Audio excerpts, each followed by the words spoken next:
Hey guys, welcome back to our channel. Today we've got Emily and Grace with me. Today we're going to be talking about the Disney review of the movie Turning Red, which was released like 2 days ago, which is like 11th of March, right? Friday, whatever the Friday, was. whatever day it 11 of us. was. It's quite recent and we watched it and we're going to be talking about our opinions and what we thought about it. So make sure you watch it. Stay tuned for this. Make sure you like, subscribe, hit that notification bell, and make sure you check our other review videos. And yeah, okay. Well, what I thought about Turning Red, it was a good movie. I enjoyed the diversity of it because you often don't really see a lot of diverse characters. So it's a good representation of every race.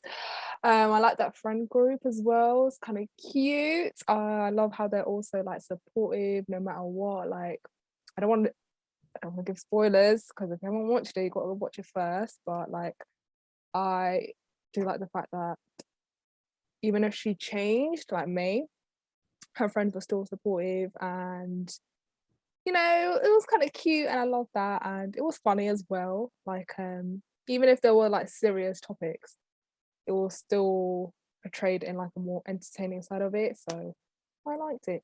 So it's a good movie and I recommend. What about you guys? Okay, for me, I just think the animation was really great because I like how Pixar is doing different kind of designs, animation, and I kind of like this one. It looks new, it looks different. It really got me. And the panda thing, I mean, I just thought, oh god, it looks so cute. It looks so fluffy to hug with. It looks so fluffy. But yeah, I just love, and I love that it's based in like in different place in like in Canada, because I don't think we ever had a Disney film based in Canada. That's really nice. Yeah. And I love the story. It was really heartwarming about family and friends. So yeah, I definitely recommend it. And yeah, it's a good film. Emily? Cool. Yeah, I'm gonna be really honest. I watched the trailers and I was like, nah, this seems weird. It's not for me.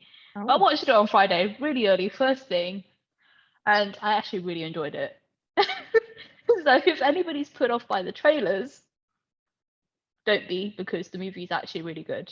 I wouldn't say it's like the best Pixar movie ever, because it's not, but it's definitely really different, and we're really getting to see that, like Grace said, they're going different places. Like we've seen Italy, and now we're seeing Canada, which, why not? The story was good. I love the characters. Yeah, the cultures, and like Tess said, diversity as well. Like literally, just everybody, what both Grace and Tess said. Like I completely agree with it. Like it was just really good. Right, should we move on to spoilers? Yeah. Yep. Okay. Gonna be brutally honest. When I first seen the film, like for the first time, I had mixed feelings because while I love the story, I love the animation, the characters were great. I don't know. I just think like over the years we see Pixar and Disney mainly aim for young audience, and I feel like this is the first time we hear like large like big words.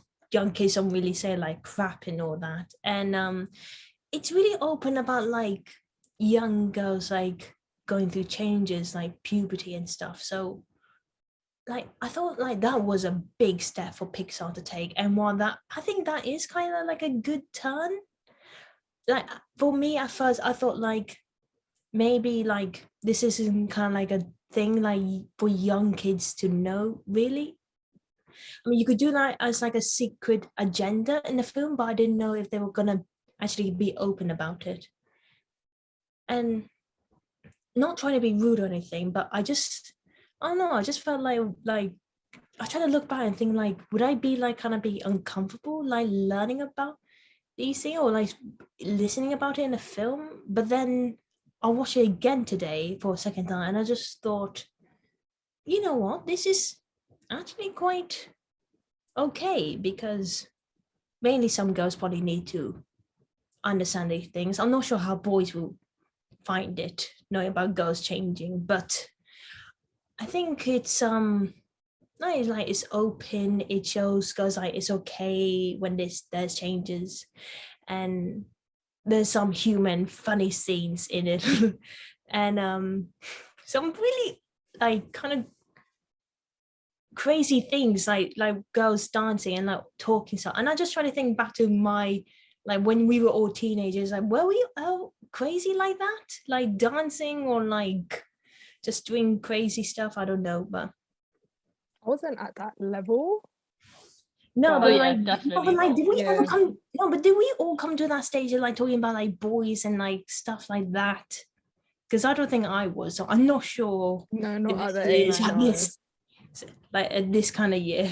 I mean, it But kind of like depends as well, because like now that everyone's sort of changing, like even the 13-year-olds now, they'll be talking about things that I've never heard of yeah, that before in was my the thing. life. I didn't know, like, if it was a PG, I get that, but I just feel like if you were getting like a young kid, like nearly like 8, and they're talking about like having like fantasies about boys or talking about like body changes, I mean, they'll probably be questioning about it, and well, that's all right. I just don't think like they come to like an early stage about like learning these kind of areas, if that makes sense. Like just maybe let them come to that age and then they can answer. I don't know, it just felt a bit like, I don't know, it just felt a little bit awkward for me. That's just like the whole message, if that makes sense. Not trying to saying it's not a bad thing. I think it's just me personally. And what Ming, the mum, Mhm. I don't know what Disney is doing, but they always somehow bring out the most overprotective parents in anywhere. We got like Trident, we got like the grandma in Coco, we got the mum in Luca. I mean, why they always only bring it over the protective parents as like the antagonist in the film? And the final fight was so funny. I don't think we're in the concert, and May was doing like that dance in front of her mom. Oh my gosh, the one where she was like twerking. That was so weird because her mom was like, what? Yeah, I just hear the friend saying like, beat it with your big butt or something. I don't know. Oh, that was Yeah, funny.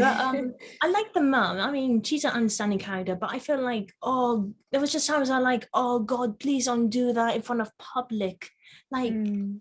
God, I mean, I not to go with mums, but you never go to school and shout to your daughter through a entire class saying, I got some bags for you. Why would you do that? It's the 21st century.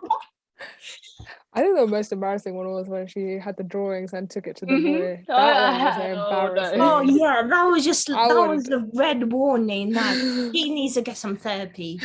He needs to get some mother lessons. You don't do there has to be that. some sort of boundaries. We can't just go Yeah. and just drive all the way to the shop and be like, you can't arrest my daughter without knowing the story. Oh god, but it's like, oh god, it was, yeah. And what was the other thing?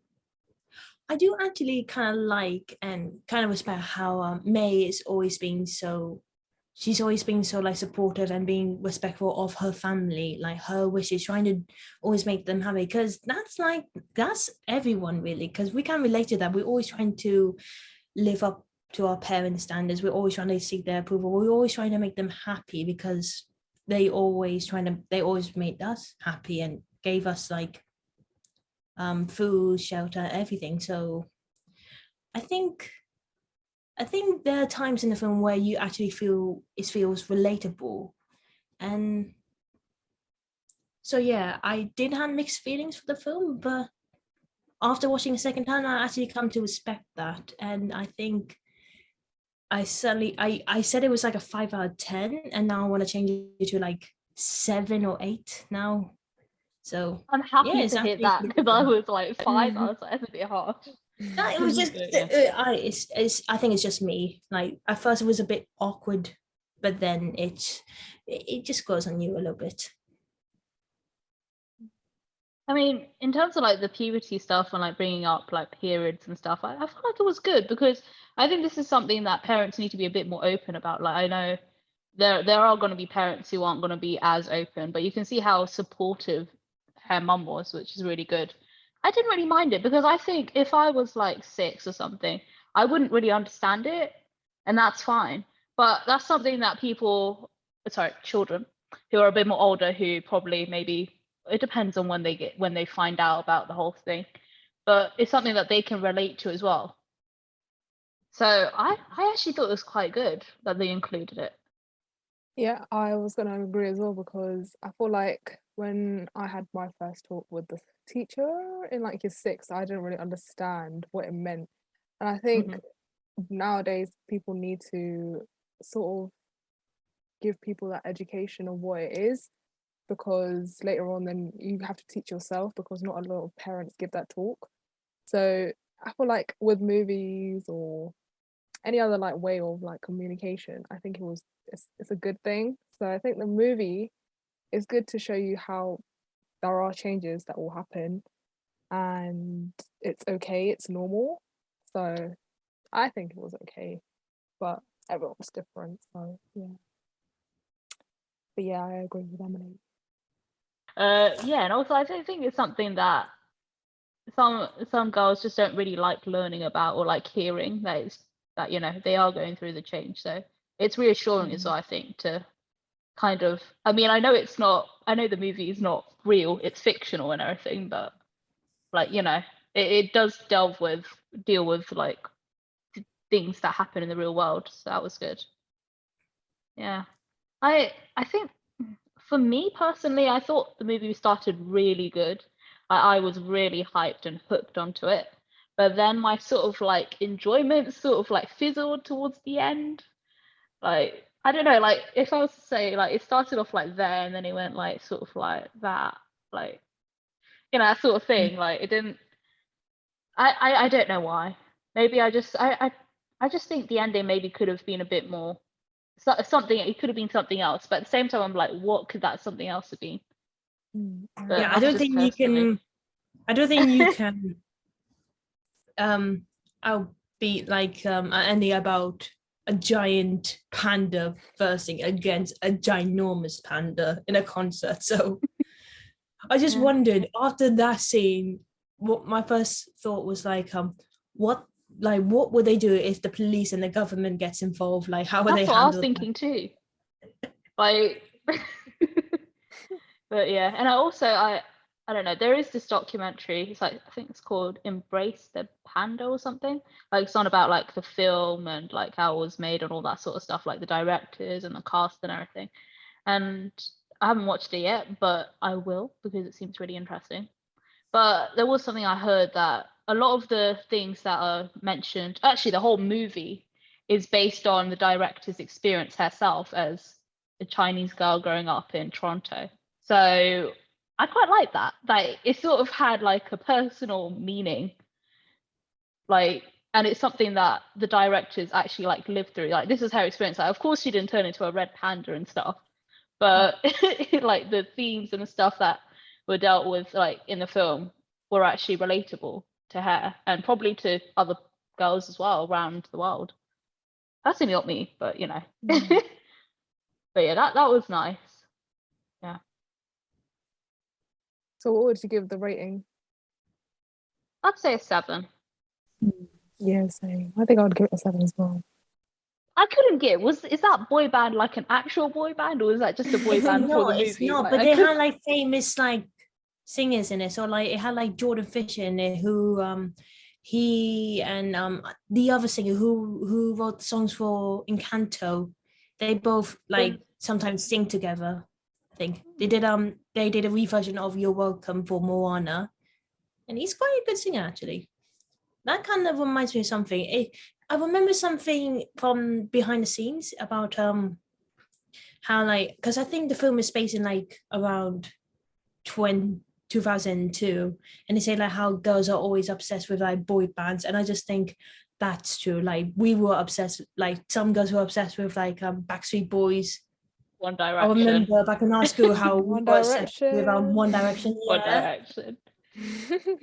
Oh God, yeah. And just made me think, yeah, I remember like, God, we were all obsessed with that. Yeah. I just think there was a time when we all kind of like daydream about boys and all that. I mean, I'm not sure around 13. I think, yeah, 13. Yeah, in year 8. I'm not sure about you guys, but I think we all kind of like, boys. Wish I could have a boyfriend like 1D or something. But yeah. I think my 1D fan era was like year 9, year 10. Or were you a 1D fan? I was, and then I wasn't. I was because everyone else was, and then I just stopped. I don't know why I stopped. Yeah, I don't even know why. But yeah, And so I relate to that fangirl moment. I also like the dad in the film. Like he had a really small role in the film, but still, like at the end of the day, he was really supportive. And did you see that little bit right at the end, like after the credits? It was that little bit about the dad. Did you guys see that? No. That was so funny. Oh, you got to see it. Wait, what was it? Oh, it's like the dad is like he's got like the headphones on and he's listening to the boy band and he's like literally like dancing.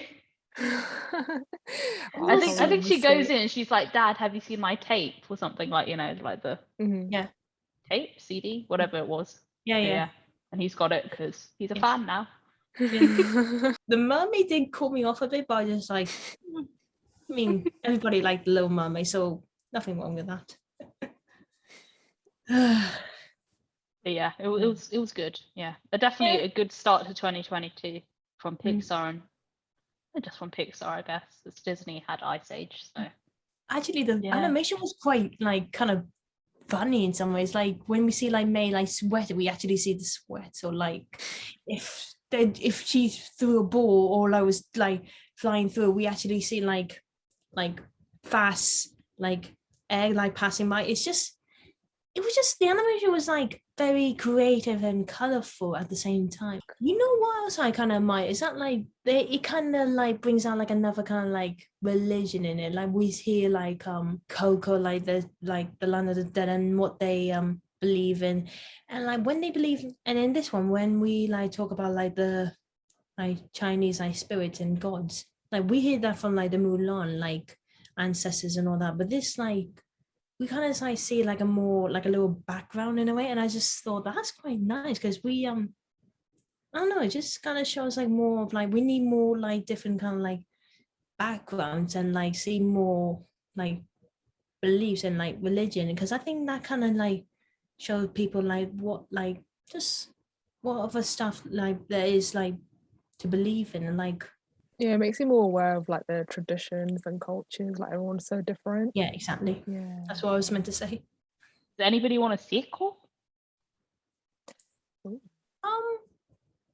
I personally that don't. one movie. Yeah, I think that one. Yeah, I think it's perfect just the way it is. Yeah. Because I feel like if they were to do another one, it would just be like dragged out. I think they could do like a TV show of like May, like like on her adventures with her friends as a panda and stuff. Like, you know what I can see? I can see it kind of like if she like had to keep all her panda thing a secret, she could be like a like kind of like a superhero, like student by day but like panda by night. She's out in the street defending the Why innocent. are we doing Daredevil? Why are we doing Daredevil, guys? No, I was thinking like raising Dion, like no,